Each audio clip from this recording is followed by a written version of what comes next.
after having my house broken into, there were definitely some lessons learned from the experience, things that I wish I had done better. First major issues was these guys broke into my house and I didn't realize what was going on when they first kicked in my front door. Like, yes, I was alerted, I was awake from the sound of the smashing, but I didn't quite realize what was going on. The kind of one of the first changes I made was to call up an alarm company that was recommended to me by a friend and get an alarm system installed. And I wanted a monitored alarm system. I had no interest in cameras. I know people are obsessed with cameras, but I mean, it was a 2,000 square foot house. By the time somebody broken in, I'm not going to be like playing around with the computer trying to look at camera video feeds. I'll just walk around. Cameras were kind of silly, but I had basically glass break sensors in case somebody broke one of the windows, plus door alarms in case any of the doors were not kicked open, basically. So I got an alarm system set up. Second thing I did is I reinforced all of the exterior doors. It turns out it's incredibly easy to kick in most residential construction doors. Let's walk over to the front door again. This isn't the same door, but basically with your regular door you have that tiny little tongue sticking out, and it'll usually connect to just a little piece of wood. And if somebody wants to kick that, they literally just break the wood there. And that's it.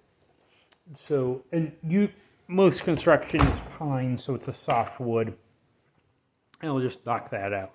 Some places, it'll knock out the screws and knock out kind of the kick plate with the tongue.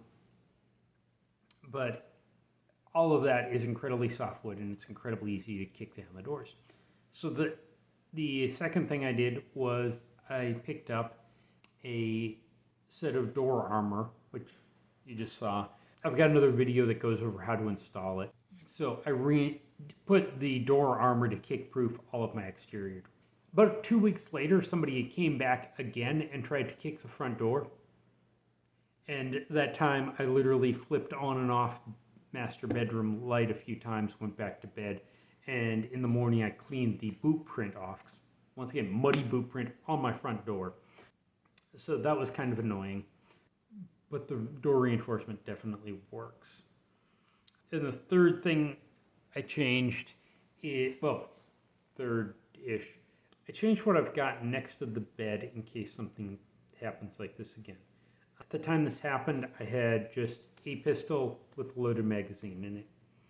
And there was a 17+1 round magazine. And I very distinctly remember standing down that hallway thinking, hey, I only have one magazine. If you look up statistics on civilian-involved shootings, generally what will happen is both sides will shoot every round they have as fast as they can, and then whoever runs out of ammo first tries to run away. They're rarely fatal, and I just realized, like, I've only got one magazine in this gun. It's 17 rounds, may sound like a lot, but it really isn't. When you consider it might take 5 or 6 to drop someone. You just punch a hole.